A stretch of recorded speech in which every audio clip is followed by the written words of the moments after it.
भगवान जीमूत वाहन यानी जो जितिया का पर्व होता है, जिसमें भगवान जीमूत वाहन यानी कि विष्णु के एक अवतार का नाम जीमूत वाहन है, उनका पूजन किया जाता है। तो अगर आप जितिया का व्रत करते हैं तो आपको आपके जो पुत्र के कल्याण के लिए, पुत्री के कल्याण के यानी संतान के कल्याण के लिए और परिवार की सुख शांति के लिए इस व्रत को किया जाता है। तो अगर आप इस व्रत को करते हैं तो ये तो अति उत्तम है, और अगर आप इस व्रत को नहीं करते हैं तो जीमूत वाहन की जो व्रत कथा है, अगर आप इसको सुनते हैं तो भी आपको व्रत करने का फल प्राप्त होता है। तो आइए हम सब भगवान जीमूत वाहन की इस व्रत कथा को सुने, जिससे कि हमारे घर में भी सुख शांति बनी रहे, हमारे परिवार के जो इष्ट मित्र इत्यादि हैं उन पे उनका जो आशीर्वाद है हम सब पर बनी रहे, और साथ ही साथ जो हमारे बाल बच्चे सब कोई हैं वो दीर्घायु हो और भगवान की कृपा सदैव उन पे बनी रहे। जीमूत वाहन एक गंधर्व राजकुमार थे और वे धर्मात्मा और परोपकारी व्यक्ति थे।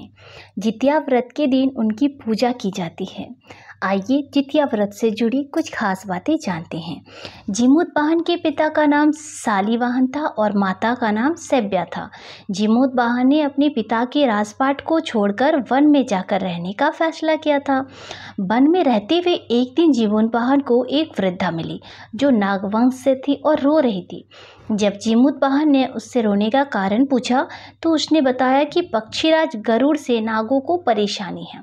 नागों ने गरुड़ से वादा किया था कि वे हर एक दिन एक नाग गरुड़ को भोजन के रूप में देंगे। जीमूत वाहन ने नागमाता के बेटे की रक्षा के लिए वादा किया कि वे उसकी जगह गरुड़ के सामने जाकर चारा के लिए चट्टानों के बिस्तर पर लेट जाएंगे। गरुड़ ने जीमूत वाहन को अपनी उंगलियों से पकड़कर चट्टान पर चढ़ा लिया। गरुड़ को आश्चर्य हुआ कि वह व्यक्ति प्रतिक्रिया नहीं दे रहा है। गरुड़ ने जीमूत वाहन से उसकी पहचान पूछी तो उसने इस पूरे दृश्य का वर्णन किया। गरुड़ जीमूत वाहन की वीरता और परोपकार से प्रसन्न होकर सांपों से कोई और बलिदान नहीं लेने का वादा किया। तब से बच्चों के कल्याण और लंबे जीवन के लिए उपवास रखा जाते हैं और भगवान जीमूत वाहन की पूजा की जाती है। एक कहानी के अनुसार ये भी जिसमें चिल्हो सियारों की कथा आती है। जीवित पुत्री का व्रत में चिल्हो सियारों की एक कथा भी सुनी जाती है। वह संक्षेप में आइए हम सुनते हैं। एक वन में सेमर के पेड़ पर एक चील रहती थी। पास की झाड़ी में एक सियारिन रहती थी। दोनों में खूब दोस्ती थी। चिल्हा जो भी कुछ खाने लेकर आती उसमें से सियारिन के लिए जरूर हिस्सा रखती। सियारिन भी चिल्लों का ऐसा ही ध्यान रखती। इस तरह से दोनों के जीवन आनंद से कट रहे थे। एक बार वन के पास गांव में औरतें जितिया की पूजा की तैयारी कर रही थी। चिल्हो ने उसे बड़े ध्यान से देखा और अपनी सखी सियारों को भी बताया। फिर चिल्हो और सियारों ने तय किया कि वे भी यह व्रत करेंगी। सियारों और चिल्हो ने जितिया का व्रत रखा। बड़ी निष्ठा और लगन से दोनों दिन भर भूखे प्यासे मंगल कामना करते हुए व्रत में रही। मगर रात होते ही सियारिन को भूख सताने लगी। जब बर्दाश्त नहीं हुआ तो जंगल में जाके उसने मांस और हड्डी पेट भरकर खाया। चिल्हो ने हड्डी चबाने के कड़कड़ की आवाज़ सुनी तो पूछा, यह कैसी आवाज़ है? सियारिन ने कह दिया, बहन भूख के मारे पेट में गुड़गुड़ हो रहा है, यह उसी की आवाज़ है। लेकिन चिल्हो को पता चल गया कि सियारिन झूठ बोल रही है। उसने सियारिन को खूब लताड़ा कि जब व्रत नहीं कर सकते, नहीं हो सकता तो संकल्प क्यों लिया था। सियारिन लज्जा हो गई पर उसका व्रत भंग हो चुका था। चिल्हो रात भर भूखे प्यासे रहकर व्रत पूरा किए। अगले जन्म में दोनों मनुष्य रूप में राजकुमारी बनकर सगी बहनें हुई। सियारिन बड़ी बहन हुई और उसकी शादी एक राजकुमार से हुई। चिल्हो छोटी बहन हुई और उसकी शादी उसी राज्य के मंत्री पुत्र से हुई। बाद में दोनों राजा और मंत्री बने। सियारिन रानी के जो भी बच्चे होते वह मर जाते, जबकि चिल्हो के बच्चे स्वस्थ और हट्टे कट्टे रहते। इससे सियारिन को बड़ी जलन होती। उसने कभी उनका सर कटवा कर डब्बे में बंद कर दिया पर वह शीश की मिठाई बन जाती और बच्चों का बाल तक बाका नहीं होता। बार बार उसने अपनी बहन के बच्चों और उसके पति को भी मारने का प्रयास किया पर सफल नहीं हुई। आखिरकार देव योग से उसे उसकी भूल का आभास हुआ। उसने क्षमा मांगी और बहन के बताने पर जीवित पुत्री का व्रत का विधि विधान से पूजन किया। इससे उसकी भी फिर पुत्र जो हैं वो जीवित रहे। दूसरी कथा के अनुसार गंधर्व के राजकुमार का नाम जीमूतवाहन था। वे बड़े उदार और परोपकारी थे। जीमूतवाहन ने पिता के वृद्धावस्था में वानप्रस्थ आश्रम में जाते समय उनको राज सिंहासन पर बैठाया, किंतु इनका मन राजपाट में नहीं लगता था। वह राज्य का भार अपने भाइयों पर छोड़कर स्वयं वन में पिता की सेवा करने चले गए। वन में ही जीमूतवाहन को मलयवती नामक राजकन्या से भेंट हुई और दोनों को प्रेम हो गया। एक दिन जब वन में भ्रमण करते हुए जीमूतवाहन काफी आगे चले गए, तब उन्हें एक वृद्धा विलाप करते हुए दिखी। पूछने पर वृद्धा ने रोते हुए बताया, मैं नागवंश की स्त्री हूँ, मुझे एक ही पुत्र है। पक्षीराज गरुड़ के कोप से मुक्ति दिलाने के लिए नागों ने यह व्यवस्था की है कि वे गरुड़ को प्रतिदिन भक्षण हेतु एक युवा नाग सौंपते हैं।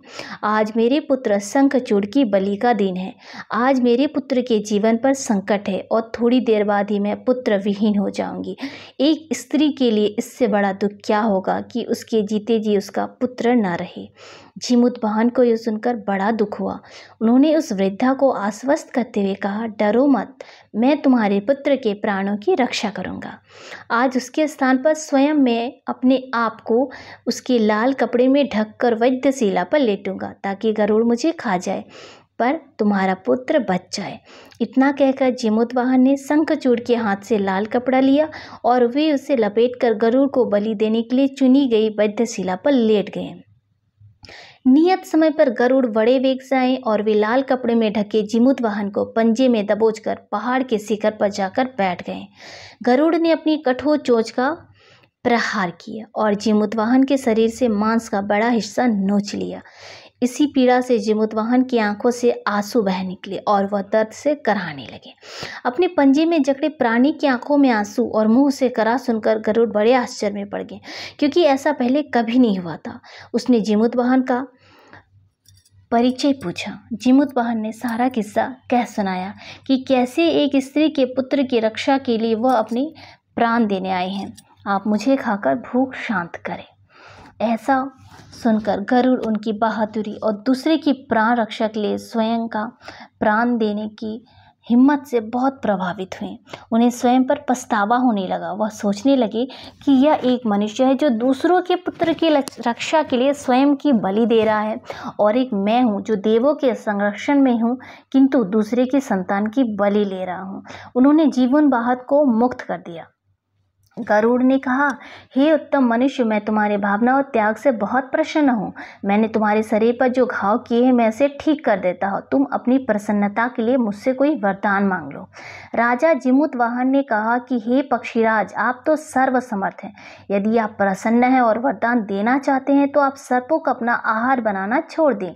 आपने अब तक जितने भी प्राण लिए हैं उन्हें जीवन प्रदान करें। गरुड़ ने सबको जीवन दान दे दिया और नागों की बलि न लेने का वरदान भी दिया। इस प्रकार से जीमूतवाहन के साहस से नाग जाति की रक्षा हुई। गरुड़ ने कहा, तुम्हारी जैसी इच्छा वैसा ही होगा। हे राजा, जो स्त्री तुम्हारी इस बलिदान की कथा सुनेगी और विधि पूर्वक व्रत का पालन करेगी, उसकी संतान मृत्यु के मुख से निकल जाएगी। तब से ही पुत्र की रक्षा हेतु जीमूतवाहन की पूजा की प्रथा शुरू हो गई है।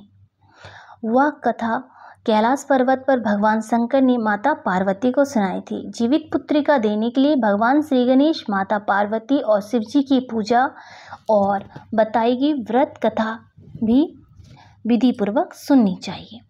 एक कथा के अनुसार महाभारत की यह भी आती है कि महाभारत युद्ध के बाद अपने पिता की मृत्यु के बाद अश्वत्थामा बहुत ही नाराज था और उसके अंदर बदले की आग तीव्र थी, जिस कारण उसने पांडवों के शिविर में घुसकर सोते हुए 5 लोगों को पांडव समझकर मार डाला था। वे सभी द्रौपदी की 5 संतानें थीं। उसके इस अपराध के कारण अर्जुन ने उसे बंदी बना लिया और उससे दिव्य मणि भी छीन ली, जिसके फलस्वरूप अश्वत्थामा ने उत्तरा की अजन्मी संतान को गर्भ में मारने के लिए ब्रह्मास्त्र का उपयोग किया। जिसे निष्फल करना नामुमकिन था। उत्तरा की संतान का जन्म लेना भी आवश्यक था, जिस कारण भगवान श्री कृष्ण ने अपने सभी पुण्यों का फल उत्तरा की अजन्मी संतान को देकर उसके गर्भ में ही पुनः जीवित किया। गर्भ में मरकर जीवित होने के कारण जीवित पुत्रिका पड़ा इस व्रत का नाम, और आगे जाकर यही राजा परीक्षित बने। तब से ही इस व्रत को किया जाता है। तो इस व्रत कथा को सुनने से भगवान की कृपा और आशीर्वाद प्राप्त होती है।